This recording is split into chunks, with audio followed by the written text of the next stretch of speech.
बच्चों, आज मैं आपको पढ़ाने जा रही हूँ सार्थक अंक। सार्थक अंक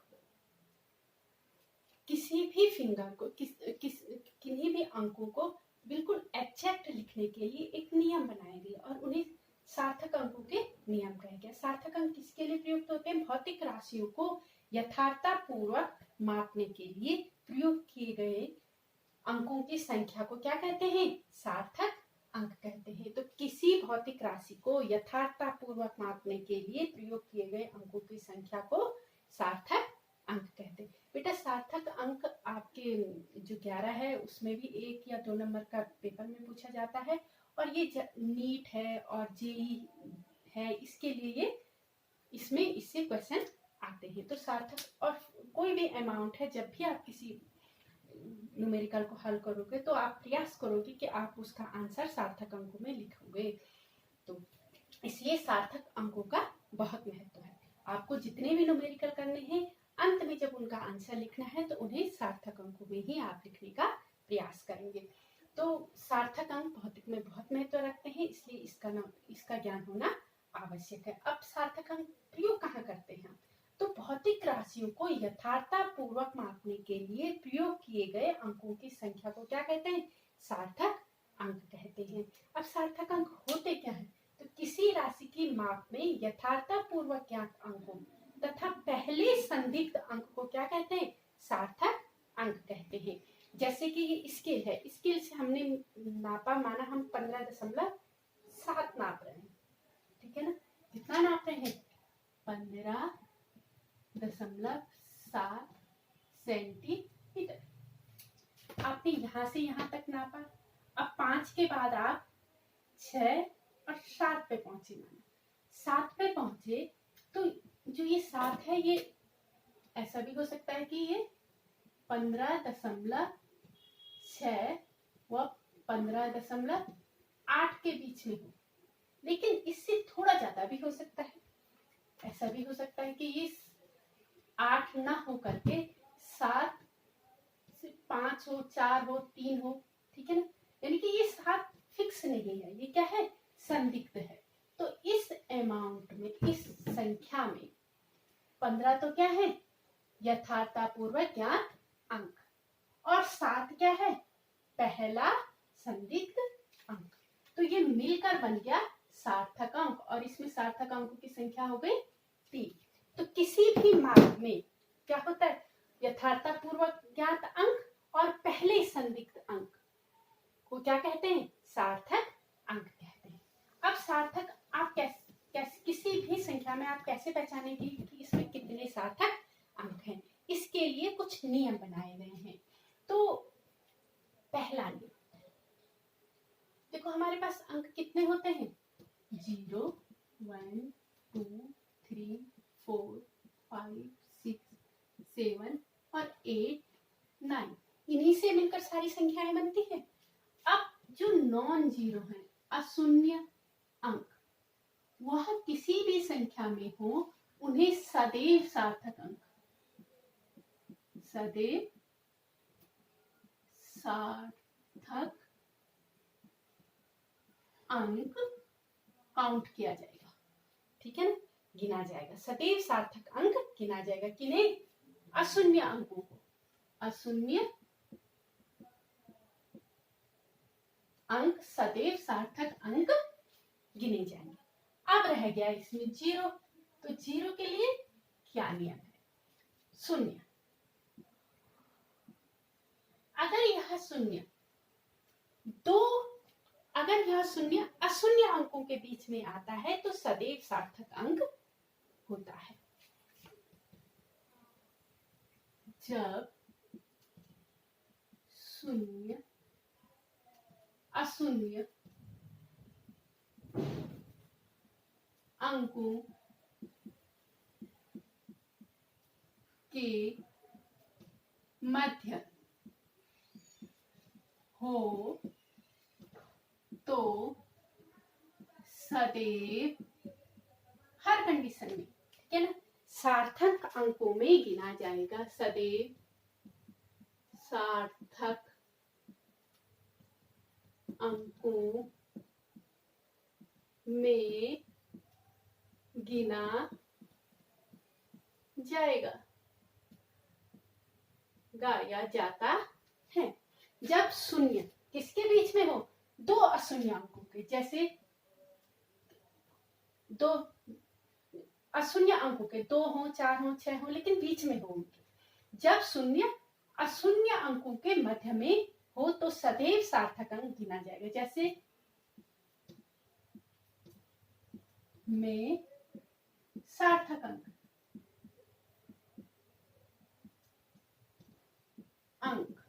कितने हैं, क्योंकि ये मध्य में है तो 1 2 3 4 5 सार्थक अंक हो गए 5।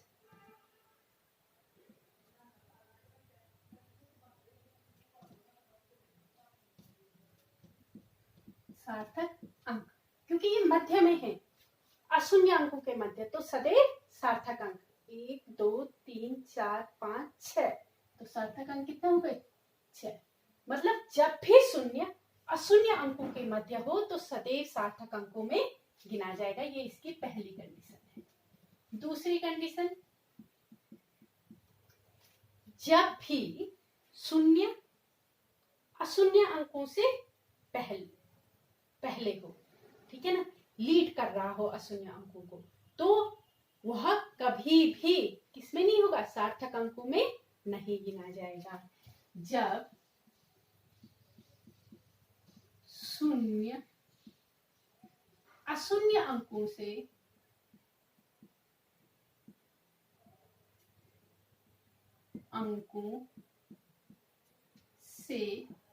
पहले, आप इसे लिख सकते हैं बाईं ओर, बाईं ओर। जब शून्य अशून्य अंकों से पहले बाईं ओर हो तो सार्थक अंकों में नहीं गिना जाएगा, गिना जाएगा। ठीक है, जब शून्य अशून्य अंकों के पहले हो तो सार्थक अंकों में नहीं गिना जाएगा। जब भी शून्य लीड कर रहा हो, leading zero, never count significant fingers, ठीक है ना। जैसे 0 0 5 4 3 में सार्थक अंक, इसमें 0 क्या कर रहा है, प्रतिनिधित्व कर रहा है, लीड कर रहा है इस संख्या को, तो ये सार्थक अंकों में नहीं गिने जाएंगे। हम कहेंगे 1 2 और 3, इसमें सार्थक अंकों की संख्या 3। जैसे 0.024 में सार्थक अंक कितने हैं, 2। जहां भी 0 लीड कर रहा होगा वह सार्थक अंकों में नहीं गिना जाएगा, ठीक है ना।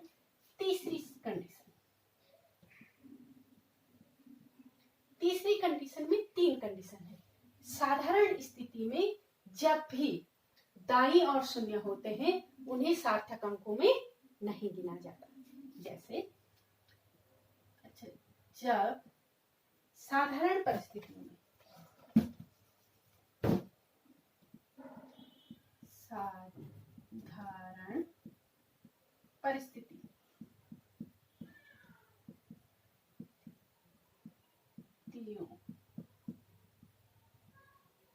में दाईं ओर के शून्य, दाईं ओर के शून्य, साधारण परिस्थितियों में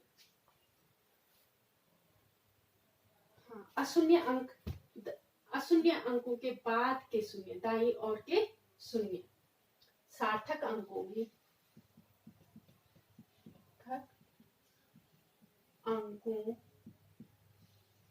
में नहीं गिने जाते।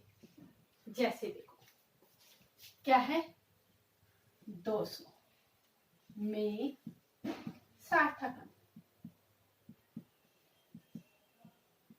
अंक बराबर 1। ठीक है ना, ये साधारण परिस्थितियां है।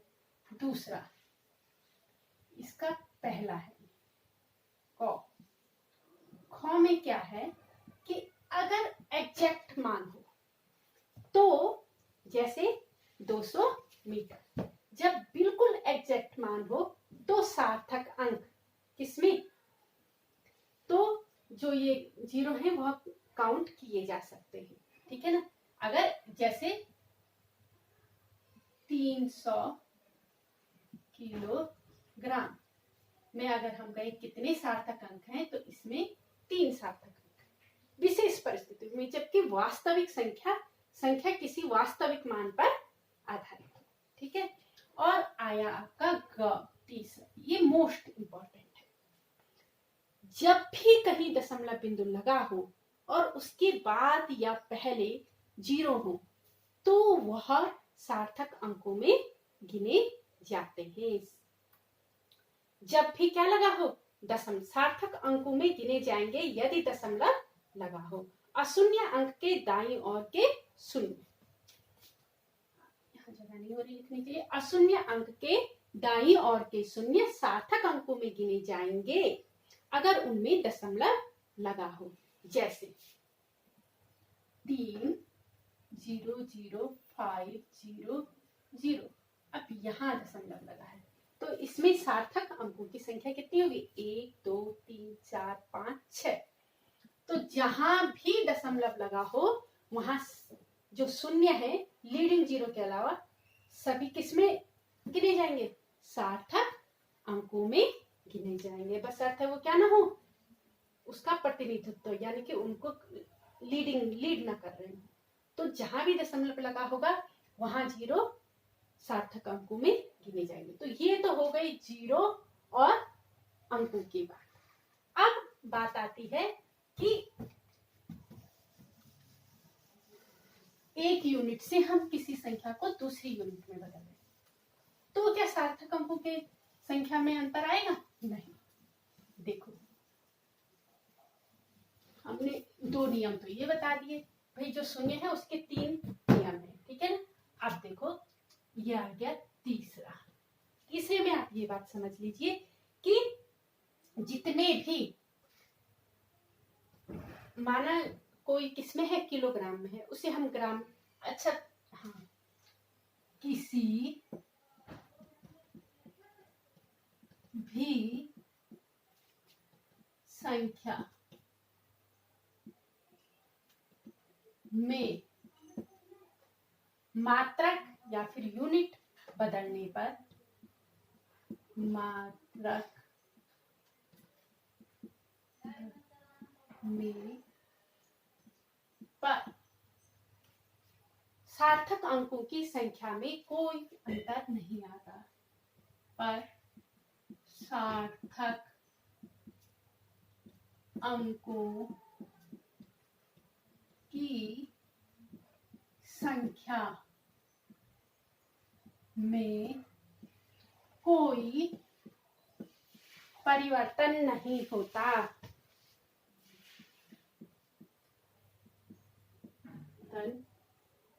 नहीं होता।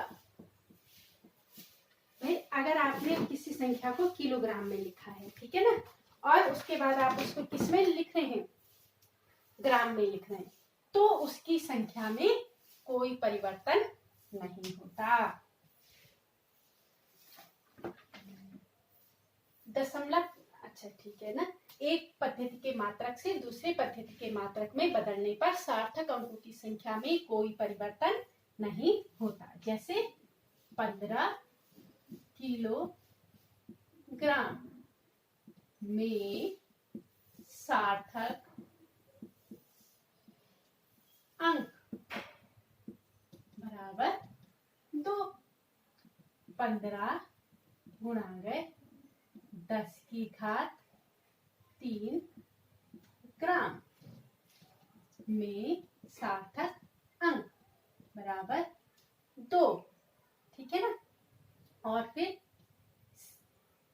मतलब आप इसको किलोग्राम से ग्राम में बदल रहे हैं या किसी भी अमाउंट में बदल रहे हैं तो इसकी सार्थक अंकों की संख्या पे कोई परिवर्तन नहीं होगा। एक पद्धति के मात्रक से दूसरी पद्धति के मात्रक में बदलने पर कोई अंतर नहीं पड़ता है। ठीक है। अब इसके बाद तीसरे के बाद आता है चौथा। चौथा क्या है?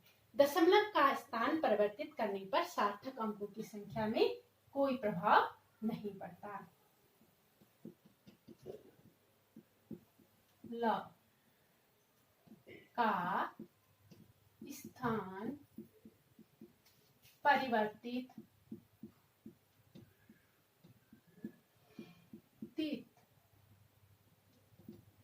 करने पर सार्थक अंकों की संख्या में कोई परिवर्तन नहीं होता। ठीक है ना। जैसे देख लो 3, 5, 7, 8 में सार्थक अंक कितने हैं? 4। ठीक है। 3, 5, 0.78 गुणा गए 10 की घात 2 में सार्थक अंक बराबर 4। 3.578 गुणा गए 10 की घात 3 में सार्थक अंक बराबर 4। तो दशमलव का स्थान परिवर्तित करने से सार्थक अंकों की संख्या में कोई परिवर्तन नहीं होता।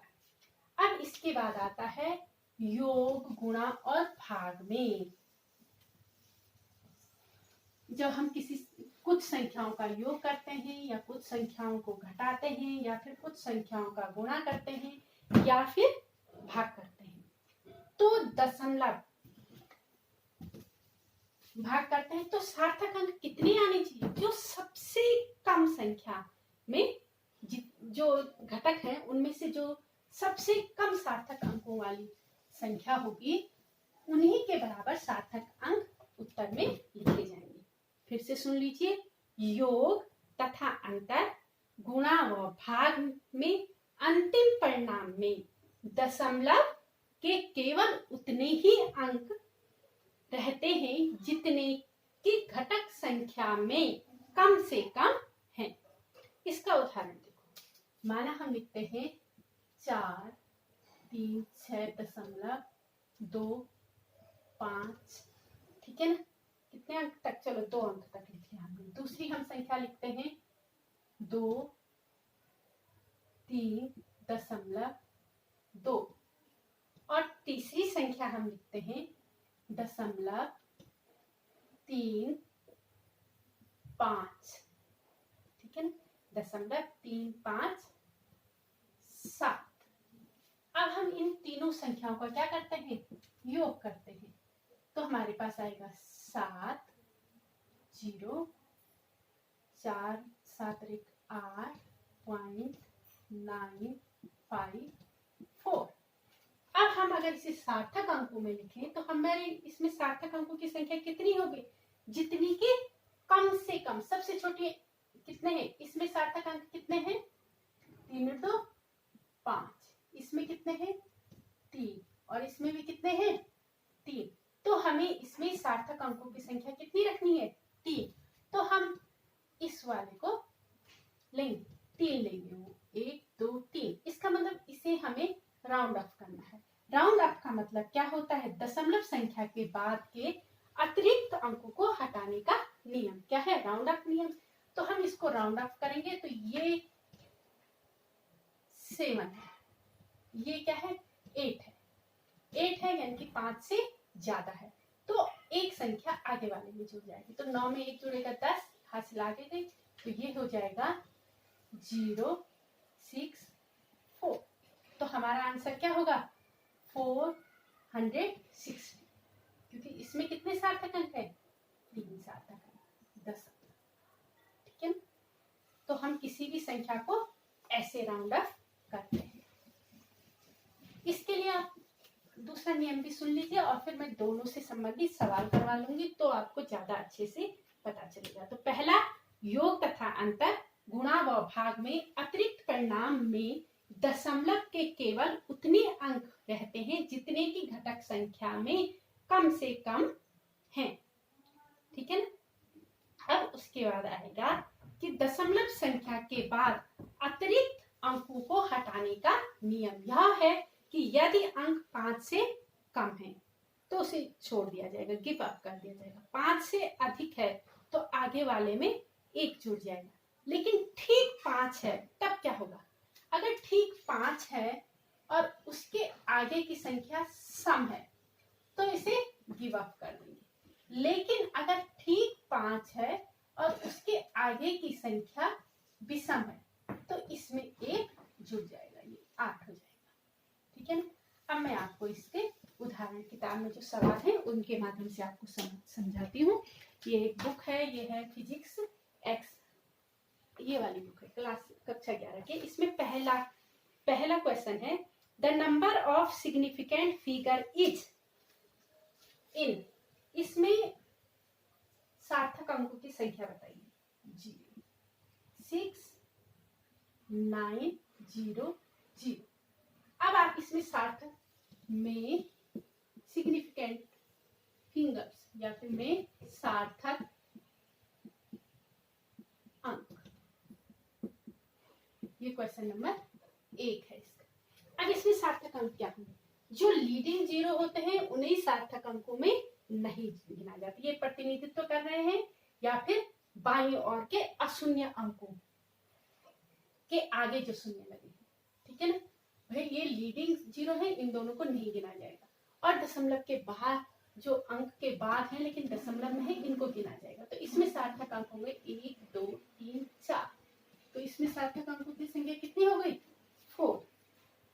ठीक है ना। तो इसमें 4 हो गई। दूसरा क्वेश्चन है इसमें 2.2 का, द सम ऑफ नंबर्स। किसका सम है?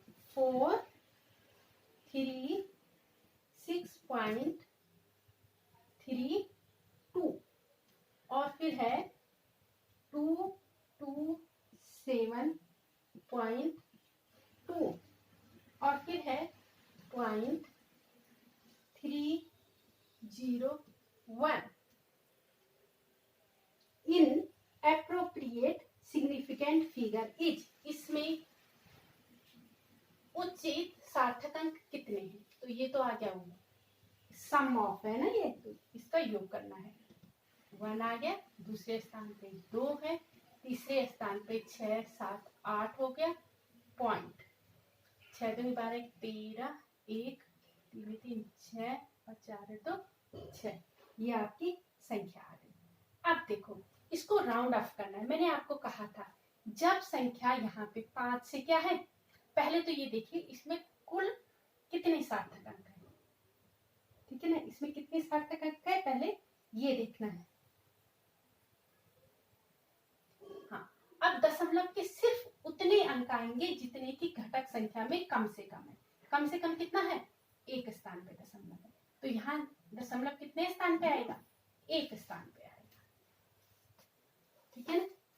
लेकिन राउंड ऑफ के नियम में हमने क्या देखा है कि दशमलव संख्या के बाद के अतिरिक्त अंकों को हटाने का नियम यह है कि यदि 5 से अधिक है तो क्या होगा? ऊपर वाला इसमें 1 जुड़ जाएगा, और 5 से कम है तो इसमें क्या हो जाएगा?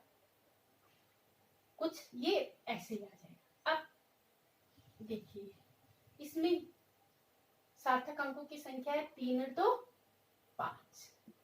इसमें कितनी है? 4 और इसमें सार्थक अंक है 3। तो हमें जो आंसर है उसमें सार्थक अंक 3 चाहिए। ठीक है ना। तो इसका मतलब हमें इसे क्या करना पड़ेगा? राउंड ऑफ करना पड़ेगा। राउंड ऑफ करेंगे हम तो देखो ये 8 है, ये 5 से ज्यादा है। ज्यादा है तो एक संख्या इधर जुड़ जाएगी, तो आंसर 664 आ जाएगा। ठीक है ना। तो इसका आंसर है 664। इतना समझ में आ गया। अब एक क्वेश्चन और है इसमें,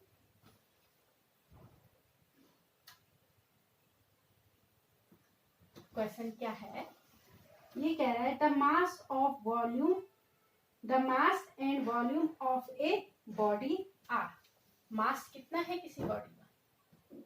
तीसरा 2.3। मास कितना है बॉडी का? मास है 4.237, ठीक है ना। और इसका क्या है? मास एंड वॉल्यूम, वॉल्यूम कितना है?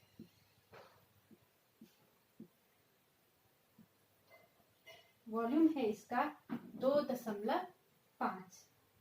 ये है ग्राम और ये है सेंटीमीटर क्यूब। अब देखो अगर आंसर इसी में है तो हम इसकी यूनिट चेंज करेंगे। आंसर में सब में ग्राम सेंटीमीटर माइनस क्यू दे रखा है, इसका मतलब हमें इसकी यूनिट चेंज नहीं करनी है। अब आपको क्या निकालना है? इसका क्वेश्चन में कह रहा है respectively the density of the material of the body in correct significant figure is. तो हमें इसका क्या निकालना है?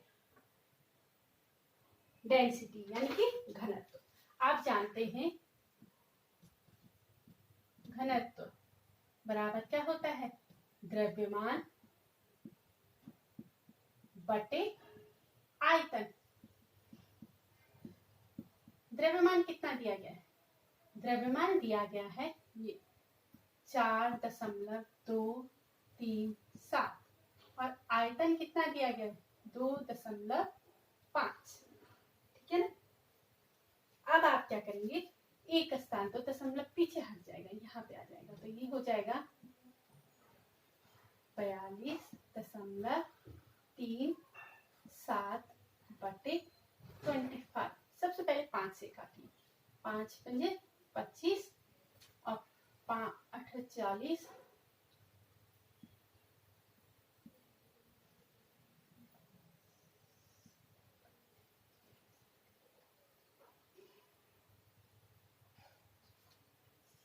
अब इसमें 5 का भाग दीजिए।